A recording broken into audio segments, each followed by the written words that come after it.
ไปที่มุกการนอกวันนี้เท่ากับสีมาเบิ่งบรรยากาศเพื่อน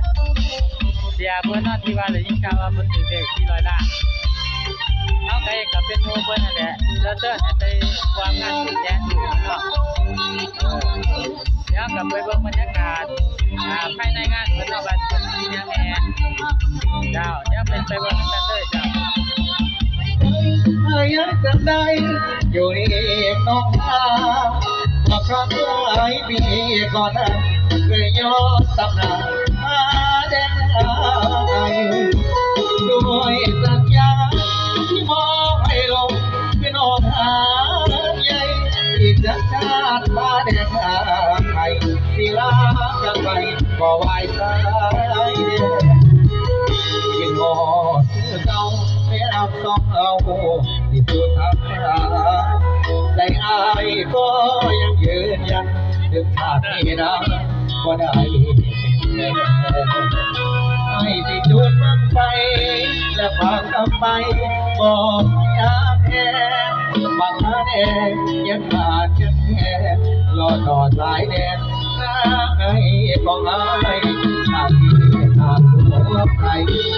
ขาดชราของ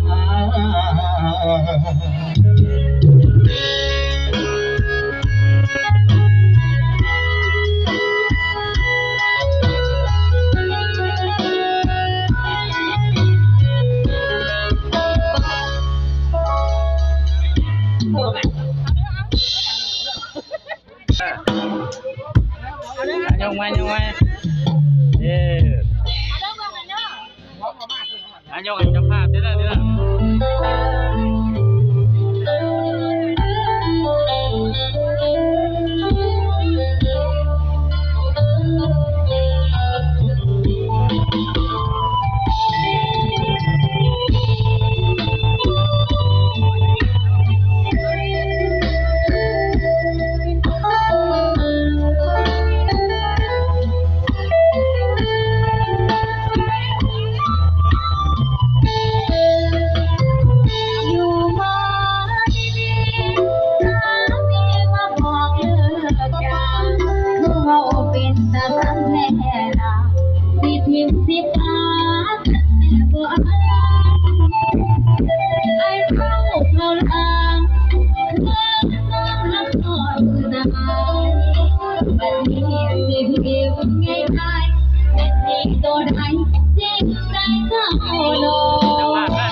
ในบรรยากาศตอนเช้าจะนอนไปหาคนใหม่คนอายหามาไปหาคนที่ดีสบายโอ้ได้เปิดแยกแค่ไหนไม่ดีมันเจ็บสำคัญที่แฟนเก่าเดี๋ยวเรากลับมาดูบรรยากาศภายในเด้อที่บ้านเพื่อนเนาะ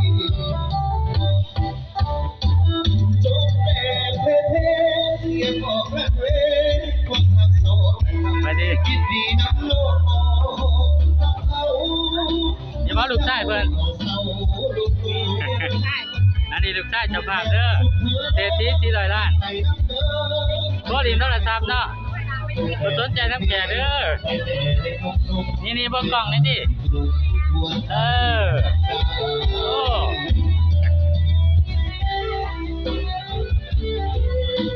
อันนี้ก็เมียเพิ่นเนาะแล้วไหนสิไปไม่ใช่เพิ่นว่าโอ้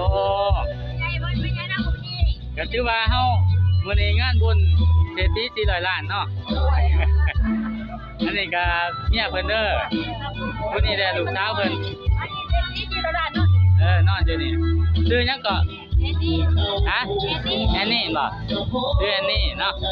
ชื่อกับชื่อฝรั่งจักเดือนจ้ะเดือนชาววัน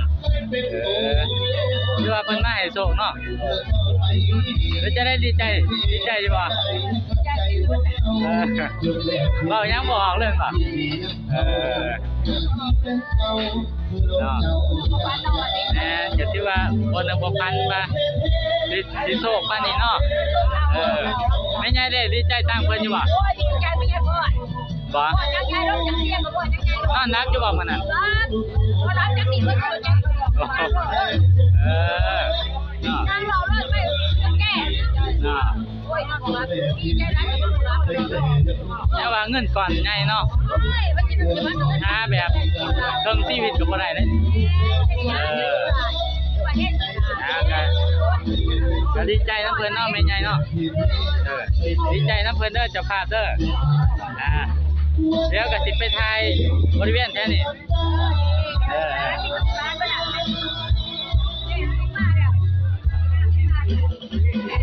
ไปดี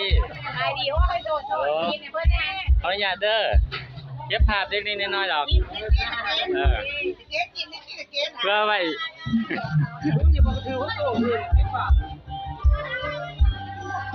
อันนี้ก็พี่น้องเพิ่นเนาะพี่น้องเพิ่นบ่หรือว่าโมพี่น้องมาแต่ทางใดนี่โอ้ยน่ากลัวซะบ่เอาพี่น้องท่านน่ากลัวเอง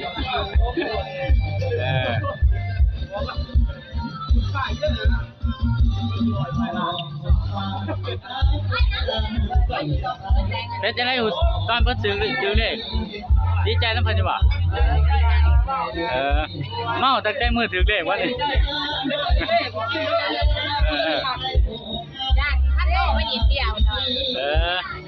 แล้วงานนี่ก็สรุปอีกกันเนาะแล้วบ่ได้จักเดือนเนาะสรุปไปเรื่อยๆจดเลยเนาะตามจองให้เจ้าภาพเพิ่นเนาะดีใจเนาะเจ้าภาพเพิ่นย้ายทิพย์แล้วบ่โอ้ข้างนอกที่บ่ทันได้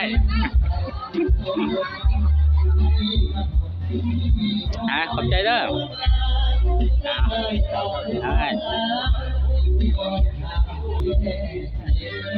ได้ขอบใจ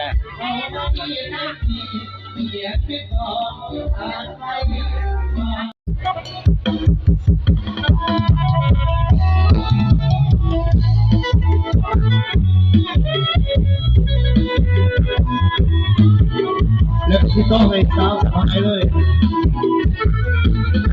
จากเมืองโลเลวใจกวงจับจากเจ้าโสภาจากมาแล้วใจไหวโอ้ได้ละรู้ได้ไม่จับมันมาสักเป็นเมืองเพียงกันสองสักวันเมื่อมา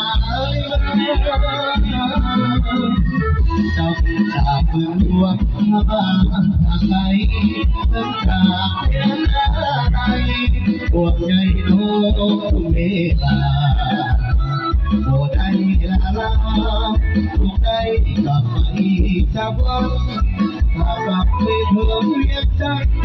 มีสักงานอยู่ผ่านวายโลดเสื้อผ้าตกน้ำสักสิบสวยงามในความรักสองคงนาถ้าผู้สีสู้เป็นจงเป็นพยาอย่าลืมเดินคำสาบานว่านาจะย้อนมาใหม่จำจากเมืองหลวงพระบางหากลาปากคำสาบานสัญญาจะมาหาโลกให้ได้จะมาสุขของนักเอกบอกด้วยความจริงใจจงลองฟังหาจากอายความมั่นใจอยู่หลวงพระบางอันเกี่ยวกันเรื่องเกี่ยวนี่นะเกี่ยวเอาโซ่เอาไส้ชื่อไทยไทยมาสุขภาพเพลงยิ้มเสียงกันเด้อยิ้มเสียงกัน เด้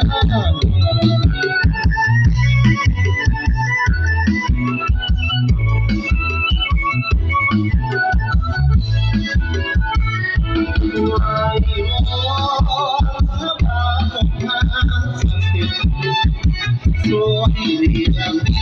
ให้ความรักสองทั้งมองอย่าลืมคำสั่งบาบ่นานจะย้อนมาให้น้ำตาล้วนบางนาหากสามันสัญญาจะมาต้องโอเคได้แต่มาสุดโทเอ็กโอเป็นความจริงใจจงรอความหาจากย้อนความฝังใจอยู่บ้านเอาสาวจากไรมันไปเรียนเอาเป็นสองส่วนเอาสาวจากไรมาสั่งเอาจับเลย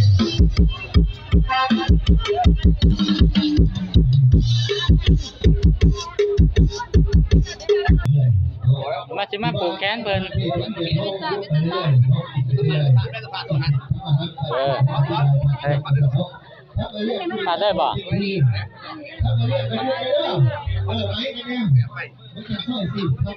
ห่อนี่เดียวค่ะ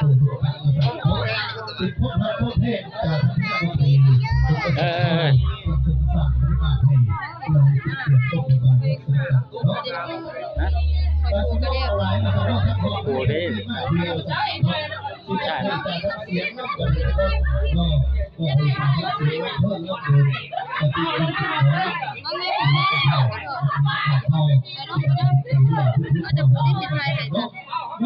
ไว้น้องก็จะบิ้วเป็นบโรงเสียแต่ละจะไปเขาท่าน่ะก็จะทายแป๊บเดียวให้พ่อผูกแค่ในนอนก่อนจับนะบ่นี่จับนะบ่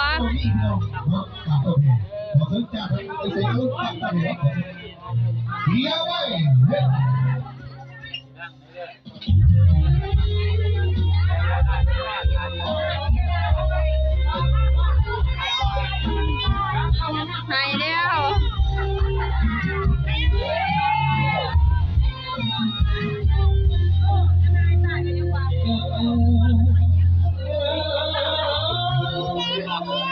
ว่าได้ไปพ่อผูกให้ดูจะผูกกันนี่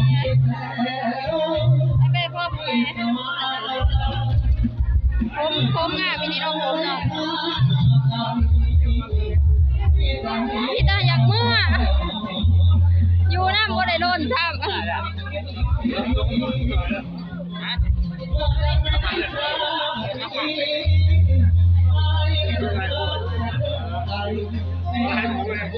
ไปดูไปเดี๋ยวเอาขนมมาเดาได้ลากขนมก็เดาไป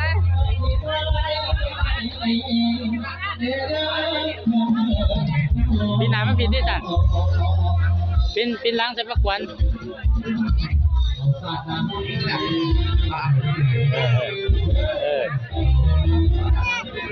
เนี่ยจะมาต่อค่ะ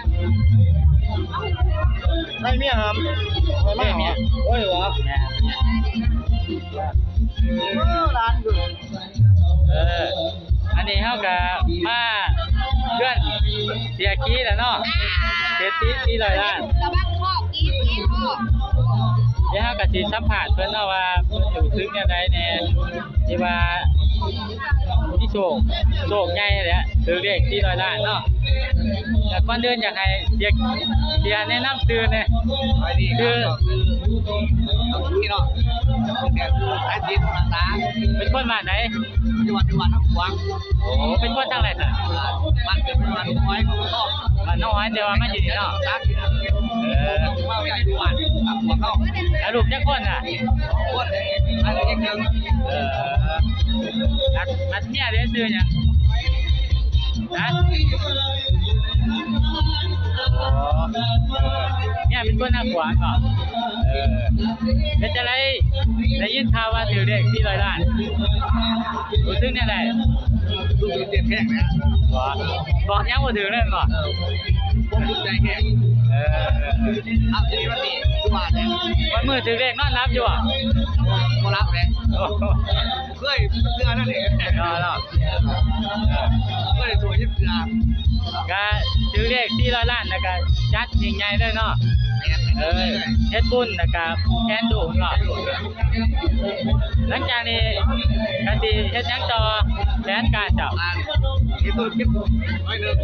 โอ้ส่วนหนึ่งก็สิเฮ็ดธุรกิจเนาะ เดือดแน่ เฮ็ดเงินแหน่แล้วก็ส่วนหนึ่งก็สิทำบุญเนาะ